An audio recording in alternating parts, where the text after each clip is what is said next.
Assalamualaikum warahmatullahi wabarakatuh. Kami ucapkan selamat kepada adik-adik, anak-anakku, santri baru khususnya yang berada di pesantren masing-masing, baik yang khusus tahfiz ataupun mendalami nahwu sorof, grammar bahasa Arab, atau pesantren yang lebih khusus membahas fikih, tafsir, hadis, dan sebagainya. Insya Allah Anda tidak salah berada di pesantren. Para ahli jiwa mengingatkan kita, orang nanti akan jadi apa sangat dipengaruhi oleh ketika usia remaja digunakan untuk apa. Kalau usia remaja digunakan untuk ilmu, maka insya Allah kelak menjadi seorang ilmuwan dan akan bermanfaat buat masyarakat. Peribahasa mengingatkan kita, al-waktu kasaif illam taqta'ahu qata'ak. Waktu ibarat pedang, jika tidak bisa menggunakan pedang, maka pedang akan melukai kita. Waktu akan melukai kita nanti kalau usia-usia remaja kita tidak digunakan untuk hal-hal yang baik. Masuk ke pesantren mungkin langsung menikmati, masuk ke pesantren mungkin juga setengah terpaksa karena orang tua, tetapi insya Allah kita bisa menikmati pendidikan ala pesantren. Sayyidina Ali bin Abi Thalib mengingatkan kita dalam syairnya, ala la tanalul ilma illa bisittatin sa'umbika an majmu'iha bibayanin zakain wa hirusin wa istibarin wa bulaghatin wa irsyadi ustazin wa tuli zamani. Ingatlah kalian tidak memperoleh ilmu kecuali dengan 6 perkara. Yang pertama adalah zakain, kecerdasan. Setiap orang mempunyai kecerdasan yang Allah titipkan kepada kita. Semakin digunakan kecerdasan, maka semakin akan terbuka peluangnya supaya kita bisa mengambil manfaat dari ilmu-ilmu yang diajarkan. Pasti setiap orang punya kecerdasan. Hanya kadang ada yang cerdasnya ke bagian ini, ke disiplin ilmu nahwu sorof, ada orang yang cerdasnya ke fikih, ada yang cerdasnya ke tahfidz, hafalan, cepat hafalannya dan lain sebagainya.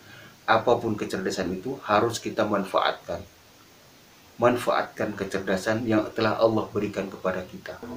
Asah terus, asah terus, asah terus. Gabah menjadi beras karena sering beradu dengan kawan-kawannya. Mengasah kecerdasan bisa juga dengan kawan-kawan. Kalau Imam Hanafi mengatakan mendapatkan ilmu itu dengan ifadah wal istifadah. Ifadah memberikan faedah, memberikan manfaat. Istifadah kita mengambil manfaat. Belajar dari orang yang lebih tahu dari kita, mengajarkan kepada orang yang baru belajar atau belum mengetahui apa yang telah kita ketahui. Belajar, mengajar, belajar, mengajar, maka insya Allah ilmu akan makin mantap. Wahirsin, dan sungguh-sungguh. Tidak ada yang didapatkan oleh orang yang malas-malasan. Wahirsin, harus sungguh-sungguh, serius banget. Anak panah tidak akan menemui sasaran, tidak akan menancap di sasaran kalau anak panah masih berada di busurnya. Harimau tidak akan mendapatkan makanan kalau masih berada di sarang. Terus semangat, sungguh-sungguh, walaupun itu harus berangkat dari kampung kita. Imam Syafi'i mengingatkan kepada santri-santri baru terutama, kalau engkau merantau takut kehilangan orang-orang terdekat, Allah akan sediakan orang-orang yang menganggap kita sebagai anak. Kita akan menemukan orang-orang yang kita anggap sebagai orang tua di perantauan. Sungguh-sungguhlah dalam menggapai ilmu, dalam mencari ilmu. Wastibarin, dan dengan kesabaran. Kita sering mendengar man jadda wajada, siapa yang sungguh-sungguh dia akan mendapatkan. Man sobara zofaro, siapa yang sabar dia akan sukses. Tidak ada orang yang menjadi pakar kalau tidak sungguh-sungguh. Tidak ada. Semuanya dengan kesungguhan. Kesungguhan adalah modal terbesar untuk kita mengetahui, menggali ilmu, memperoleh ilmu, mendapatkan ilmu. Wastibarin wabulghatin. Wabulghatin adalah bekal. Dulu di kampung kami di desa Sumuranja ada namanya Kiai Murtado. Ketika belajar dulu, Kiai Murtado ini orang tuanya sampai rela menjual sawah hanya untuk mendapatkan sekian kitab yang diajarkan di pesantren. Sekarang ilmu ini sangat gampang sekali. Buku harganya relatif sangat murah dibandingkan dengan zaman dulu. Kabarnya untuk beli satu kitab Alfiyah sampai harus menjual satu kerbau. Begitulah zaman dulu. Tantangannya lebih besar dari kita, dari zaman ini, dari zaman now ini. Zaman dulu tantangannya lebih besar. Imam Syafi'i umur 9 tahun sebenarnya sudah hafal Quran dan sudah punya banyak murid. Namun di usia 14 tahun keinginan belajar keluar kampung sangat menggebu-gebu, dan ibunya tahu Syafi'i anaknya ingin keluar kampung demi menuntut ilmu. Fatimah sang ibu mengizinkan Syafi'i yang masih 14 tahun untuk keluar negeri ke Madinah, ke Mekah. Dari Gaza, Palestina, tempat kampung kelahiran Imam Syafi'i, sang bunda mengizinkan untuk menuntut ilmu, merantau, dan mendoakan agar Allah memberikan kemudahan-kemudahan. Di antara doanya adalah, ya Allah, aku rela, aku ridho anakku menjauh dariku demi mendekati Rasulullah kekasihmu, demi mendapatkan ilmu-ilmu warisan dari utusanmu, untuk menjadi ulama ahli ilmu, dan kelak takdirkan kami bertemu ketika Syafi'i menjadi orang yang dadanya dipenuhi oleh ilmu, dipenuhi dengan ilmu. Maka doa ibu Syafi'i ini terwujud suatu saat bertemu dalam keadaan Imam Syafi'i sudah menjadi seorang yang sangat luar biasa dalam ilmu. Wastibarin wa bulaghatin. Bulaghah, biaya. Ini memang menjadi bagian dari syarat untuk belajar. Biaya yang dikeluarkan oleh ayah, ibu, orang tua, entah dengan jual ini, jual itu, entah dengan ngutang, dan lain sebagainya, di hadapan Allah Subhanahu wa Ta'ala. Perjuangan ini sangat-sangat mulia, sangat dihargai oleh Allah Subhanahu wa Ta'ala, dan insya Allah kelak balik modal kembali ketika sudah menjadi sukses. Tapi yang paling penting adalah ayah ibu menjadi orang yang mulia di hadapan Allah Subhanahu wa Ta'ala, karena sudah bertanggung jawab untuk mendidik anak-anak putra-putri ibu semua. Wa bulghatin wa irsyadi ustadzin, dan petunjuk guru. Sangat kita perlukan seorang guru untuk memberikan ilmu-ilmunya. Ali bin Abi Thalib, Sayyidina Ali bin Abi Thalib, yang pernah dijuluki pintunya ilmu oleh Muhammad Rasulullah Shallallahu Alaihi Wasallam, oleh Kanjeng Nabi, berpesan kepada para santri, kepada para pelajar untuk menghormati guru. Apa kata beliau? Kata Sayyidina Ali bin Abi Thalib, ana abdu man 'allamani harfan wahidan.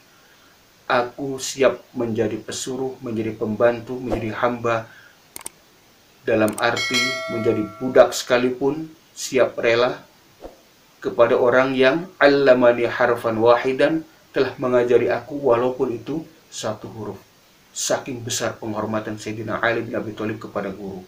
Dan kalau murid, santri menghormati gurunya, guru pasti akan memberikan perhatian lebih kepada para santrinya. Insya Allah akan banyak ilmu, akan banyak rahasia-rahasia yang diberikan kepada muridnya kalau muridnya menghormati guru. Kalau santri tidak memuliakan guru, akan sulit sekali bagi guru untuk mentransfer ilmunya kepada murid-muridnya secara lebih luas dan dalam lagi. Kemudian kata Ali bin Abi Thalib, bagi pencari ilmu itu harus disadari tulis zaman, panjangnya waktu. Panjangnya waktu. Tidak ada yang langsung bisa. Seperti dedek bayi, begitu lahir, oek-oek suaranya, matanya kedip-kedip, kemudian tangan kakinya bergerak, latihan miring, latihan tengkurap, latihan duduk, latihan berjalan, jatuh lagi, berjalan lagi, jatuh lagi, jalan, bisa jalan, lari-lari, jatuh lagi. Semuanya perlu proses waktu. Tulus zaman, panjangnya waktu. Tidak bisa langsung, tidak bisa instan. Dan setiap kali belajar, Allah akan kasih pahala yang luar biasa sekali dalam belajar. Ada proses tafakur. Rasulullah Shallallahu Alaihi Wasallam mengabarkan, tafakkaru sa'atan khairun min ibadatis sana. Berfikir sesaat lebih bagus dari ibadah sunnah 1000 tahun. Apa maknanya? Ibadah sangat penting, tetapi ibadah didasari dengan ilmu jauh lebih mantap, berkualitas dibandingkan dengan ibadah tanpa ilmu. Anak-anakku, adik-adikku, santri baru di seluruh pesantren Indonesia, dulu ada kisah di sebuah pesantren namanya Darul Arqam di Makassar, di Sulawesi Selatan. Suatu saat para santri mengalami kekurangan air, dan untuk mendapatkan air jauh dan sampai ke sumur juga tidak melewati jalan besar, tapi jalan setapak melampaui hutan. Setelah sekian kilo, santri ini menimba air, kemudian posisi sumur ini ternyata tidak jauh dari kandang sapi. Setelah air ditimba, maka warna air itu mirip itunya sapi. Baunya juga mirip itunya sapi. Karena tidak ada air lagi, maka untuk mandi, cuci, minum air dari air yang barusan ditimba, datanglah ke kiainya mengadu, Pak Kiai, ini bagaimana airnya hijau dan berbau. Apa kata Pak Kiai? Kata Kiai, air hijau dan berbau inilah nanti akan mengantarkan Anda menjadi orang hebat. Akhirnya diminum lagi. Para santri ini sebagian ada orang kaya di rumahnya, biasa makan daging, biasa makan ikan, makan enak ceritanya di keluarganya. Begitu di pesantren ini serba terbatas.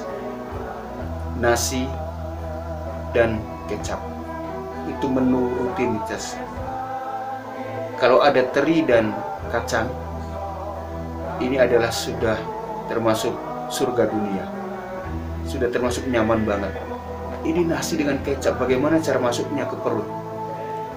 Tapi Pak Kiai bilang, kecap ini bahan makanan yang bergizi, terbuat dari bahan-bahan pilihan, maka mengkonsumsi kecap ini sama juga dengan mendapatkan gizi yang baik. Akhirnya santri ini yang mengeluh makan nasi dengan kecap menjadi hal yang biasa. Lapar bagus pada tahap tertentu, yang tidak bagus adalah kelaparan. Di pesantren juga Ananda akan dilatih mandiri, bagaimana menggunakan uang, bagaimana ketika kiriman uang belum datang, bagaimana kalau ada kesulitan, terus dilatih mandiri. Tanpa latihan mandiri, sampai tua nanti tidak akan bisa mandiri. Dengan berlatih mandiri, insya Allah Ananda akan lahir sebagai pemimpin yang akan bermanfaat buat banyak orang. Pengajian sangat penting, tabligh akbar sangat penting, tetapi biasanya para pemimpin tidak akan keluar dari alumni tabligh akbar dan pengajian umum, tapi pemimpin biasanya keluar dari gemblengan kaderisasi. Dan insya Allah pesantren adalah salah satu gembelengan kaderisasi yang terbaik. Semoga kelak Ananda menjadi orang yang bermanfaat buat diri, keluarga, masyarakat, dan negeri tercinta kita, Republik Indonesia. Terima kasih. Assalamualaikum warahmatullahi wabarakatuh.